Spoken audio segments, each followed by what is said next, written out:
So hi everyone, myself Sonu Singh and welcome back to the channel juniors classes.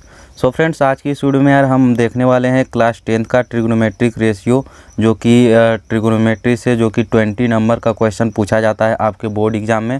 ठीक है, तो ये यार बहुत ही इंपॉर्टेंट चैप्टर है एंड ये आपका मीन्स क्लास 10th से स्टार्ट होता है एंड उसके बाद फिर class 10th 11th 12th and जो भी कम्पिटिटिव एग्जाम का प्रिपरेशन करोगे तो ये यार बहुत ही ज़्यादा इंपॉर्टेंट चैप्टर है। ठीक है, तो सबसे पहले हम लोग इसका बेसिक स्टार्ट करते हैं। ट्रिग्नोमेट्रिक रेशियो जो होता है, ठीक है, तो सबसे पहले ट्रिग्नोमेट्री में mainly means right angle triangle की बातें होती है। ठीक है, तो राइट एंगल ट्रायंगल के बारे में सबसे पहले हम लोग जानते हैं। तो जैसे कि ये राइट एंगल ट्रायंगल है जिसका एक एंगल 90 डिग्री होता है एंड बाकी के जो दो एंगल होते हैं वो एक्यूट एंगल। ठीक है, acute angle in the sense कि 90 डिग्री से छोटा होते हैं। तो मान लिया जाए कि ए बी एंड सी ये राइट एंगल ट्रायंगल है। तो राइट एंगल ट्रायंगल का प्रॉपर्टी क्या होता है कि 90 डिग्री के सामने जो होता है वो हाइपोटेनस होता है, सबसे बड़ा साइड होता है। ठीक है, तो इसको हाइपोटेनस हम लोग बोलते हैं HYPOTANEOUS। ठीक है, ये होता है हाइपोटेनस। बाकी फिर एंगल पे डिपेंड करता है फिर ठीक कि परपेंडिकुलर एंड बेस, एक होता है परपेंडिकुलर एक होता है बेस। लेकिन ट्रिग्नोमेट्री में जो होता है वो एंगल पे डिपेंड करता है, एंगल के यानी कि हाइपोटेनस तो चेंज कभी नहीं होता है, लेकिन परपेंडिकुलर एंड बेस जो होता है वो चेंज होता है एंगल के चेंज हो जाने से।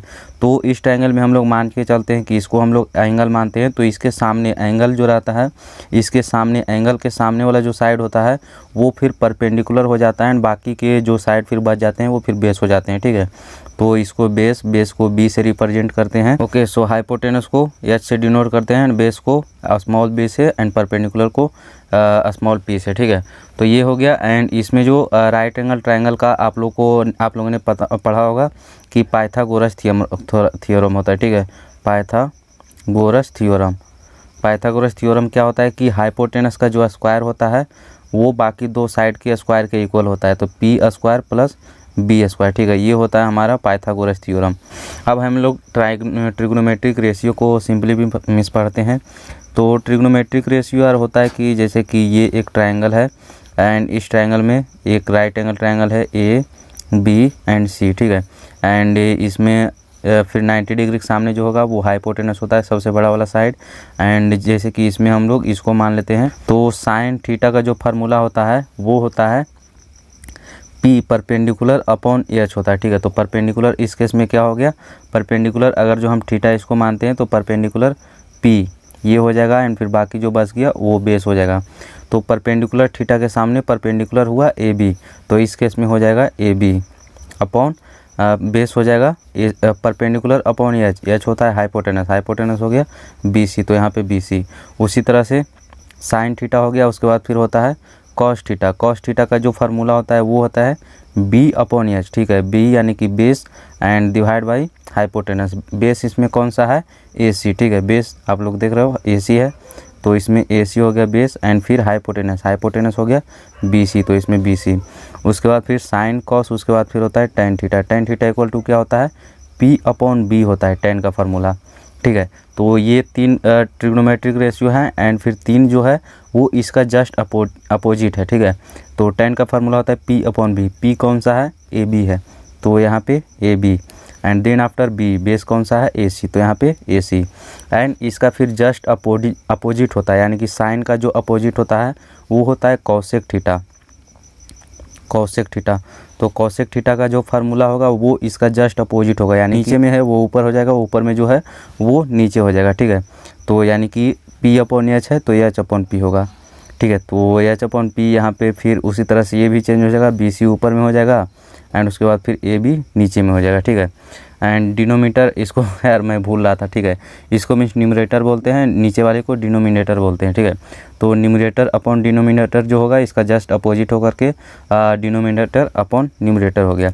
तो साइन का उल्टा हो गया कॉसेक एंड कॉस का जो उल्टा होता है वो होता है सेक थीटा। ठीक है, सेक थीटा या सी सी, सेक थीटा इक्वल टू जो होगा वो फिर से चेंज हो जाएगा, यानी कि बी अपॉन एच है तो यहाँ पे हो जाएगा एच अपॉन बी एंड इसका इक्वल टू हो जाएगा फिर ये भी बी सी अपॉन ए सी, उसी तरह से टेन का जो उल्टा होता है कॉट होता है कॉट थीटा। तो कॉट थीटा का भी उल्टा हो जाएगा, पी अपॉन बी है तो यहाँ पे बी अपॉन पी। ठीक है, एंड बी अपॉन पी यानी कि ए बी अपॉन ए सी है, तो इसको फिर जस्ट उल्टा हो जाएगा ए सी अपॉन AB। तो यही ट्रिग्नोमेट्रिक रेशियो होते हैं, 6 ट्रिग्नोमेट्रिक रेशियो होते हैं। पहला sine, cos and tan, and then after इसी का जस्ट अपोजिट होता है साइन का कॉसेक एंड कॉस का सेक एंड टेन का कॉट, ठीक है। तो ये आपको मोस्ट इम्पोर्टेंट होता है, जो कि ये बेसिक है 4, 5, 6, ठीक है, जो कि ये आपको वेरी इंपॉर्टेंट है। बाकी नेक्स्ट का जो जितने भी फार्मूला बनेगा सब इसी के बेस पे बनेगा, ठीक है। एंड फ्रेंड्स इसी से और भी मीन्स नेक्स्ट कुछ फार्मूला बनाते हैं। तो जैसा कि बताया कि साइन जो उल्टा है कॉसेक का उल्टा हो जाता है, ठीक है। तो यानी कि साइन थीटा जो इक्वल टू होगा वो होगा 1 कॉसेक थीटा हो जाता है, ठीक है। 1 कॉसेक थीटा, साइन जो उल्टा है कॉसेक का उल्टा हो जाता है, तो यानी कि साइन इक्वल टू कॉसेक नहीं होकर के उल्टा यानी कि 1 कॉसेक हो जाएगा। उसी तरह से कॉस का भी उल्टा होता है, तो कॉस इक्वल टू सेक होता है इसका उल्टा, तो 1 सेक हो जाएगा। तो cos theta equal to 1 sec theta. उसी तरह से टेन का भी होता है, तो tan theta equal to tan का उल्टा क्या होता है कॉट होता है, तो यानी कि 1 कॉट थीटा हो जाएगा। उसी तरह से इसको फिर चेंज कर देंगे, तो कॉसेक को यहाँ लेके चलाएंगे तो कॉसेक इक्वल टू हो जाएगा 1 साइन थीटा। उसी तरह से सेक थीटा इक्वल टू हो जाएगा 1 कॉस थीटा। उसी तरह से कॉट इक्वल टू हो जाएगा 1 टेन थीटा, ठीक है। तो इसको आप लोग 3 फार्मूला यहाँ से और बना लेना। एंड उसके बाद फिर अब बात करते हैं स्क्वायर का, ठीक है, कि ये स्क्वायर को लेकर के होता है, जैसे कि sine square theta plus cos square theta, cos square theta equal to 1 होता है, ठीक है। ये भी मोस्ट इंपॉर्टेंट फार्मूला है, इसको भी आप लोग को ध्यान में रखना है। Sine square theta plus cos square theta equal to 1 होता है। उसी तरह से सेक स्क्वायर थीटा माइनस हो जाता है यहाँ पे टेन स्क्वायर थीटा, ठीक है। Sec square theta minus tan square theta equal to 1 हो जाएगा।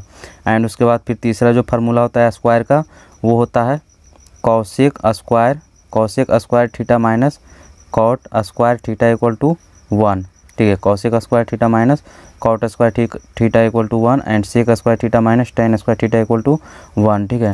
सो फ्रेंड्स यही सारे मेन सबसे पहले बेसिक है, तो इस वीडियो में इतना ही। बाकी फिर नेक्स्ट वीडियो में इसके आगे बढ़ेंगे एंड फिर इसके आगे का लेक्चर में स्टार्ट करेंगे, ठीक है। तो चैनल को सब्सक्राइब जरूर कर दें यार। मैं NCERT से रिलेटेड NCERT का भी जो भी सारा सॉल्यूशन है वो सब सॉल्यूशन भी लाऊँगा। तो बाकी बस इस वीडियो में इतना ही।